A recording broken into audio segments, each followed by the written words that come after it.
네.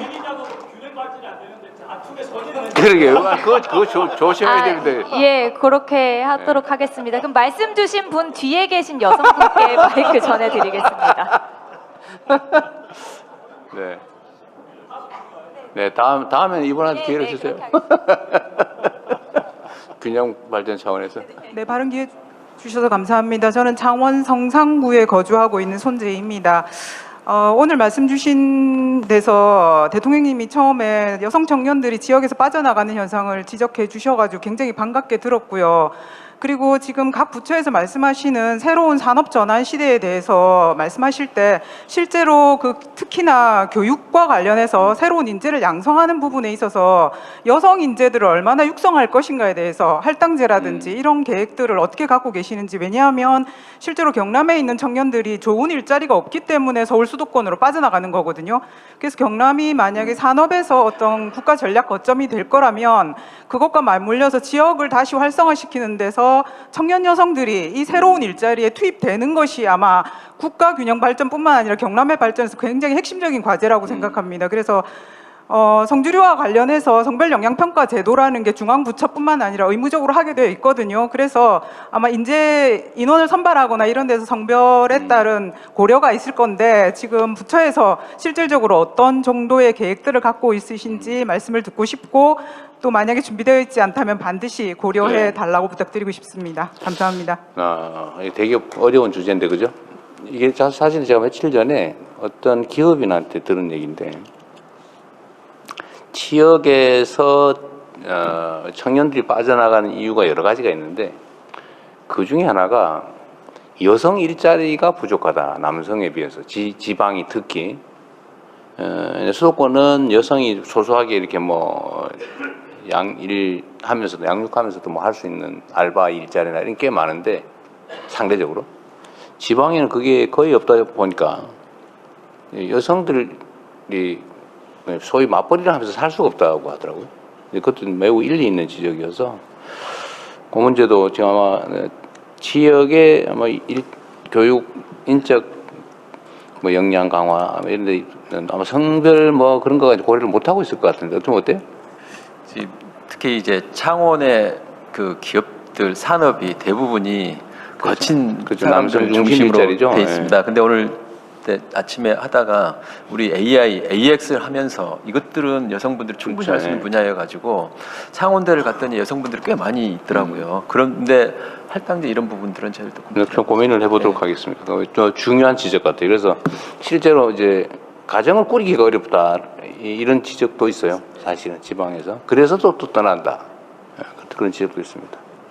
예, 그러면 아까 균형 말씀하셨던 남성분께 마이크 전해드리고 그 다음은 맨 뒤쪽으로 가겠습니다. 잠시만 기다려 주시고요. 먼저 말씀 듣겠습니다. 예, 대통령께서 불철주야 지금 엎어진 물을 다 수습하고 이렇게 정직한 올바른 정의사회 균열설 참모진과 국무위원들 여러분께 고생이 대단히 많습니다. 저는 밀양에서 온 풍우나 IBM 손기덕입니다. 문재인 정부 때 많은 포커스 받았습니다. 예. 저는 다름 아니고 지금 나라가 옛날 어른들 하시는 말씀이 집안 삶이 잦으면 집구석이 망한다는 그 말도 있듯이 앞으로 우리가 서로 상생하고 서로 대동단결해야 됩니다. 뭐 동서남북을 떠나서 이래야 국가 경쟁력이 있습니다. 우리나라 국가 경쟁 재고는 우리나라 내부에 있습니다. 1년에 사회 갈등 비용이 여러분 아시다시피 2023도 기준에 했을 때 2,240조가량 됩니다. 비공식 합하면 1,000조가 넘어요. 국가 경쟁력 OECD 국가에서 우리가 내부적으로만 잘 타면 진짜 우리나라가 세계적으로 OECD 국가에서 5 안에 듭니다. 이것부터 우리가 대통령께서 앞으로 단기, 중기, 장기적으로 하여튼 이거를 잘 포용 수습할 수 있는 그런 정책적 대안을 좀 앞으로 좀 고민해서 좀 말씀해 주시면 고맙겠습니다. 이상입니다. 네, 감사합니다. 박수 한번 주세요. 사실 참 말하기 어려운데 지금 말씀하신 분 지적이 정말로 정확하죠. 근데 우리 사회가 갈등도 심하고 물론 다른 나라도 비슷비슷하긴 해요. 더 극심한 데도 있고 또 더 심해지고 있는 곳도 있고.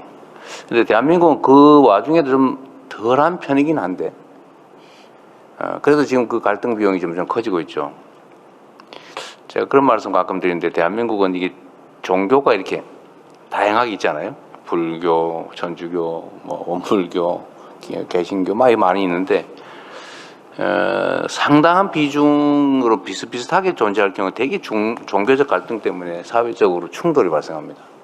근데 대한민국은 신통하게도 종교 갈등에 따른 사회 불안은 거의 없는 나라였어요. 물론 최근에 조금 이제 좀 심화되는, 특히 예외적인 경우니까 그거는 대단한 사람들이죠. 그런데 제일 심각한 건 정치적 갈등이죠, 그렇죠?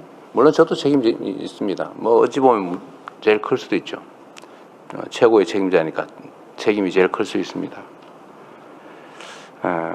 제가 자주 말씀드리지만 역시 지적하신 대로 우리가 대외 경쟁을 할 때는, 그러니까 집안에서야 뭐 그럴 수 있는데 그 대외적 관계에서는 이게 집안 갈등이라고 하는 게 엄청난 손상을 가져오죠, 손실을.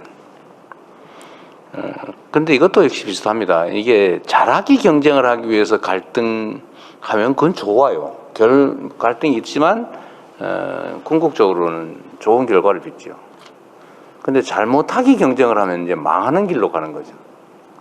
누가 더 못하나 보자. 네가 더 못하나 내가 더 못하나. 못하게 하기, 발목 잡기, 뭐 음해하기, 막 거짓말, 토론이 불가능한 사회로 하지도 않은 말을 한글로 만들어가지고 공격하고 막 이래버리면 이 갈등이 격화되죠.